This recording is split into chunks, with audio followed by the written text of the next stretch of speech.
आप सभी को सादर जय जिनेंद्र। 10 लक्षण महापर्वराज के दूसरे नाटक के रूप में हम आप सभी के समक्ष लेकर आए हैं एक और प्रस्तुति। हमारे नाटक का शीर्षक है अपने अपने कर्मों का फल सबको मिलता है। आप शीर्षक से समझ गए होंगे कि आप जो करेंगे वो ही आपको बढ़ना है। इस पर एक गीत भी है, अपनी अपनी करनी का फल सबको मिलता है। इस जन्म में नहीं मिले पर भव में मिलता है। अपनी अपनी करनी का फल सबको मिलता है। चलिए देखते हैं इस नाटक के माध्यम से कि अपनी अपनी करनी का फल कैसे मिलता है। भैया चूहे मारने वाली दवाई देना, ये लो, और पैसे मैं गूगल पे कर देता। चलेगा ना? चलता है 20 रुपये हो गया। देखो आया मोबाइल में आपको। हाँ बाय।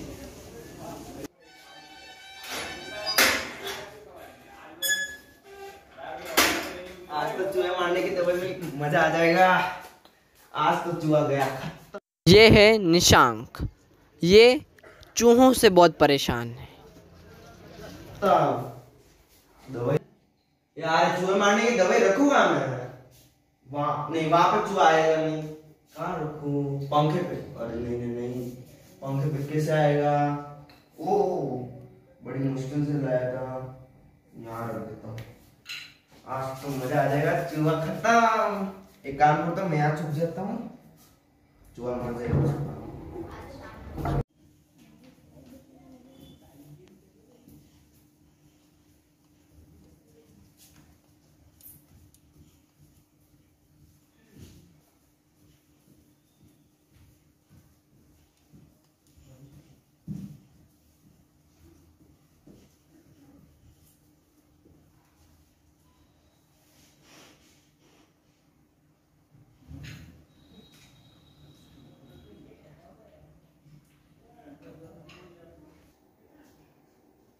ये है चुईयाँ, घर में मचाती है धमाल।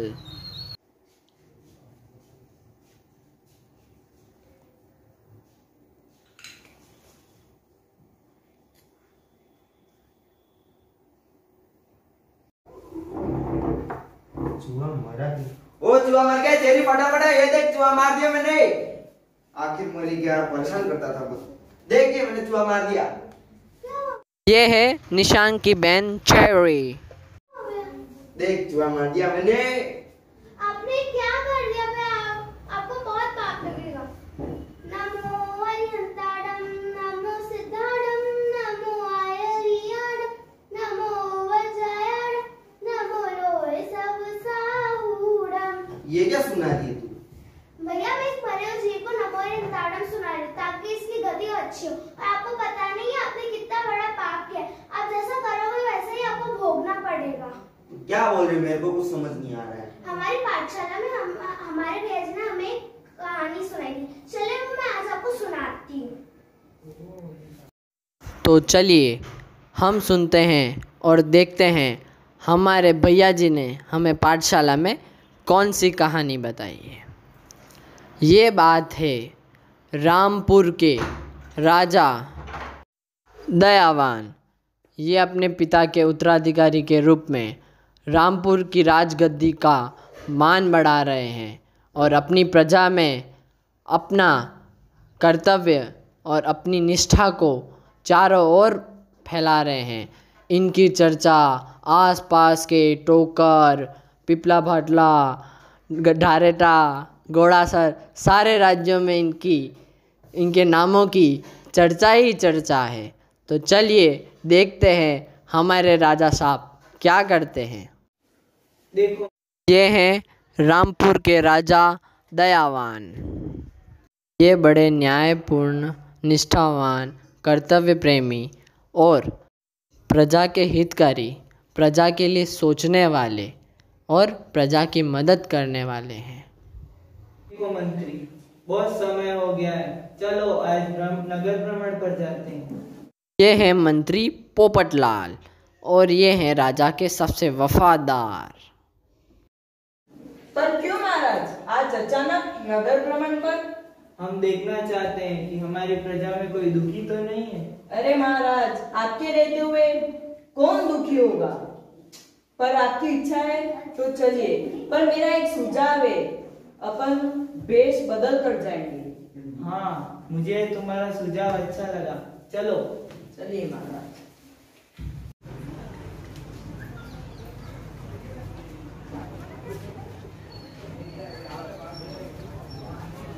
अरे और चलो बैठ के बातें करते मजे करते आज तो चलो गप्पे शप्पे लड़ाते हैं, थोड़े इतने दिनों बाद मिले हैं।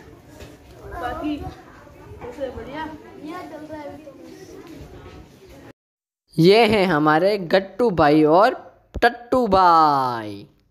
रामपुर के राजा और मंत्री भेष बदलकर पूरे नगर में भ्रमण कर कर देख रहे हैं कि उनके नागरिक किसी प्रकार से दुखी तो नहीं, सब सुखी तो हैं, किसी को किसी प्रकार की कोई कष्ट तो नहीं।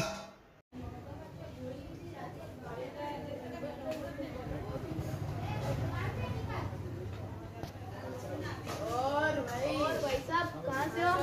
कहीं बस रजौल से आए हैं, यहाँ एक रिश्तेदार से मिले। अच्छा रजौल से है। आप बोलो। और कोई सब कुशल मंगल है कि नहीं? राज्य सब हमारे राम राज्य में तो सब सुखी ही रहते हैं। हाँ, वो तो हमारे महाराज की बात ही अलग है।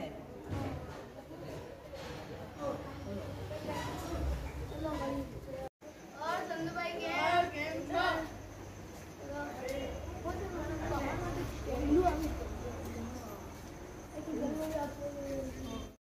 ये है गांव की गूगल सावित्री बाई। और गट्टू भाई कटे जा रही हो? पधारो घर में। अहमद फरीद आओ पधारो घर में। और सब कैसा चल रहा है? सब बढ़िया, सब मजे में? सब मजे में। राम राज्य में सब प्रजा सुखी।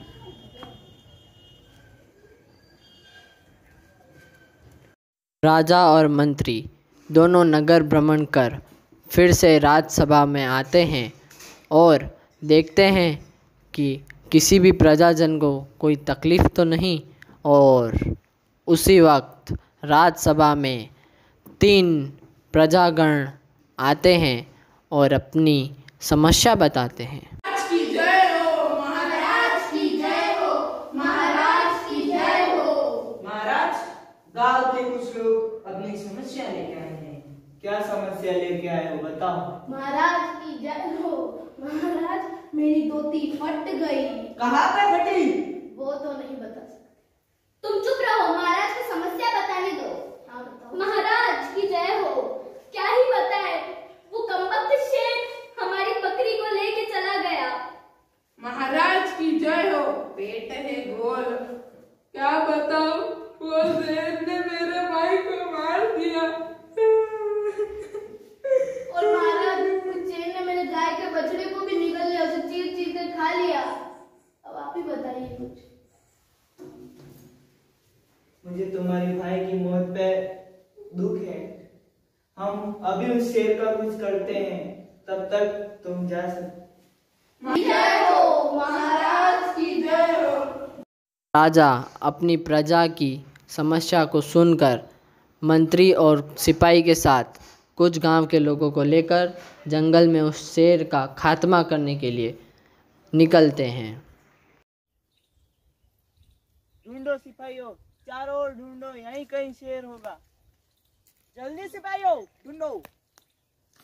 ढूंढो यहीं कहीं आवाज आ रही है।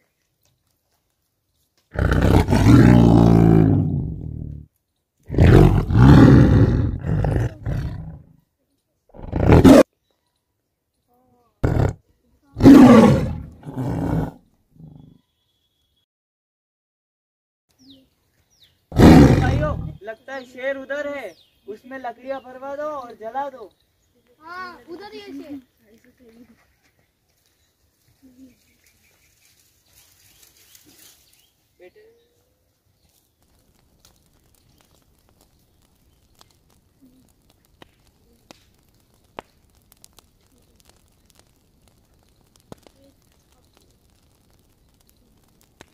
चलो शेर मर गया।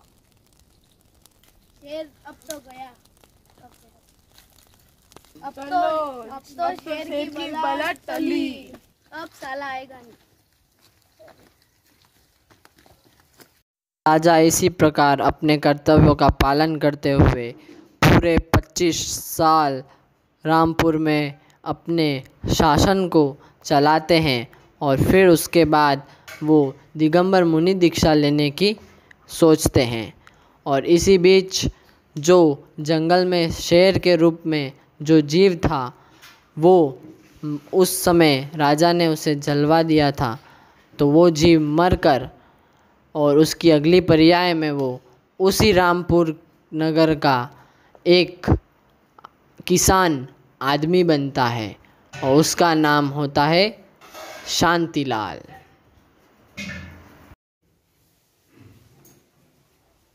सुनो मंत्री, मैंने मेरे कर्तव्यों का पालन कर लिया है। अब मेरे राज्य में सारी प्रजा सुखी है। तो मैं आज से दिगंबर मुनि दीक्षा धारण करके तप करूंगा और अपनी आत्मा का कल्याण करूंगा।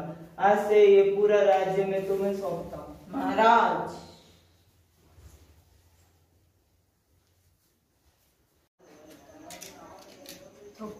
तू मेरे घर के आगे थूका कैसे? साफ कर भाई, माफ कर दो भाई, माफ कर दो। साफ कर अभी हाँ, अभी। हाँ भाई साहब, हाँ भाई साहब। कैसे कैसे लोग हैं घर के आगे थूक के चले जाते साले। ये हैं नाम के शांतिलाल, पर कर्म से हैं क्रांतिलाल। कैसे लोग हैं घर के आगे थूक के चले जाते हैं? समझ नहीं आते क्या इनको? शाम भी हो रही है, भूख लग रही है। एक काम करता हूँ, शांति को बोलता हूँ खाना बनाएगी। अरे शांति, बाहर फटाफट खाना बना। ये हैं शांतिलाल की बहन दया। क्या हुआ भैया, इतना गुस्सा क्यों कर रहे हो? खाना बना।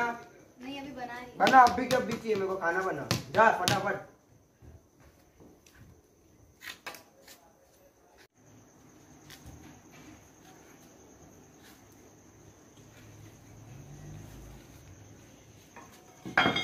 भाई शांति 12 जी भैया। ब्याजी के पीछे वाला अपना खेत नहीं है, मैं वहां पे जा रहा हूँ। खाना पहुंचा देना बरोबर टाइम पे। जब खाना नहीं भूख लगती है ना, इतना गुस्सा आता है, मैं कोई खा जाए इतना गुस्सा। ठीक है भैया, मैं ले आऊंगी। मैं जा रहा हूँ, खाना आ जाना चाहिए टाइम पे।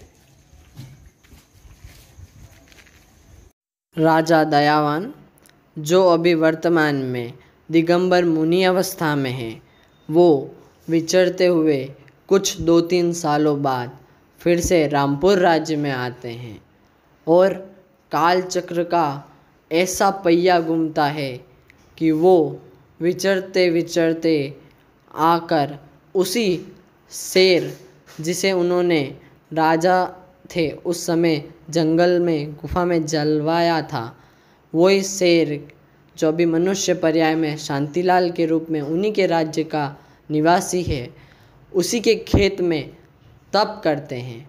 तो चलिए उस खेत में क्या क्या होता है।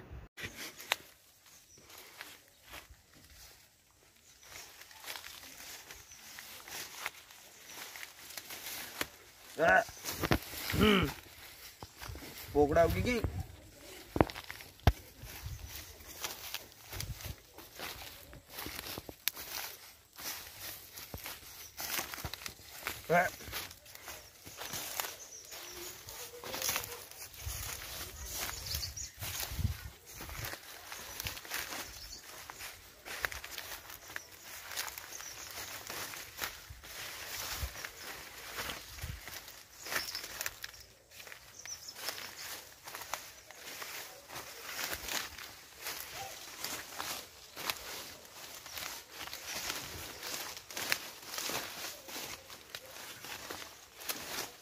तो पूरे पोकड़े पोकड़ा आ रहे खेत में। ओए ये कौन है? ओ भाई, ए मेरे खेत में क्यों खड़ा है? निकल चल। हेलो ओए, बेरा है क्या?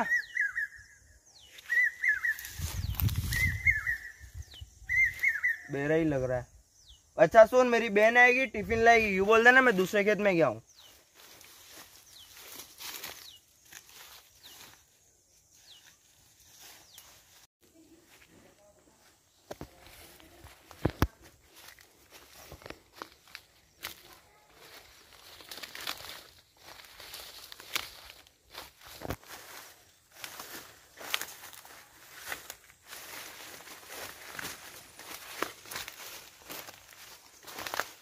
मैंने पूरा खेत देख लिया, भैया पता नहीं कहाँ चले गए। भैया, ओ भैया। वो साधु महाराज को ही लग रहा है, उनसे पूछती हूँ।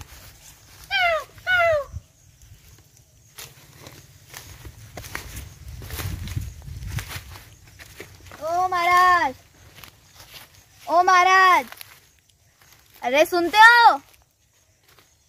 भैया भी कहीं दिखाई नहीं दे रही, ये भी कुछ बोल नहीं रहे। साधु महाराज, डर लगता है मेरे को, लगता है भैया या फिर तो घर चले गए होंगे भूख के मारे, या फिर तो दूसरे। ओ साधु महाराज, मेरे भैया देखे हैं क्या आज आते हुए? अरे ये भी कोई जवाब नहीं दे रहे, लगता है कई दोस्तों के साथ ही चले गए होंगे। मैं भी वापस जाती हूँ।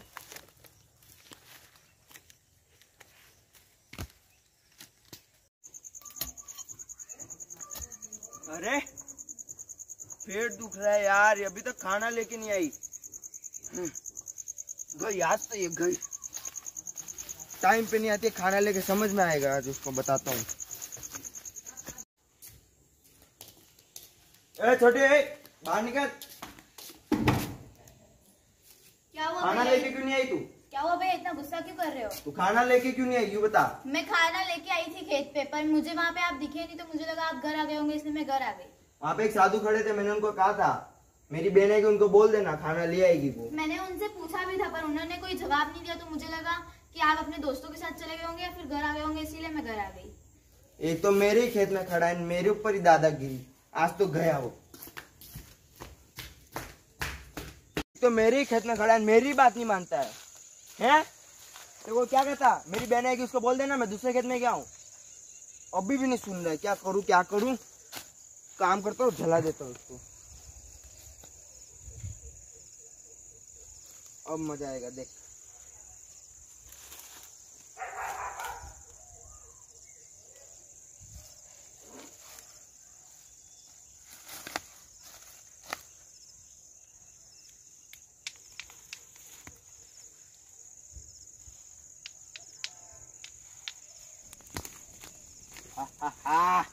अरे मजा, अरे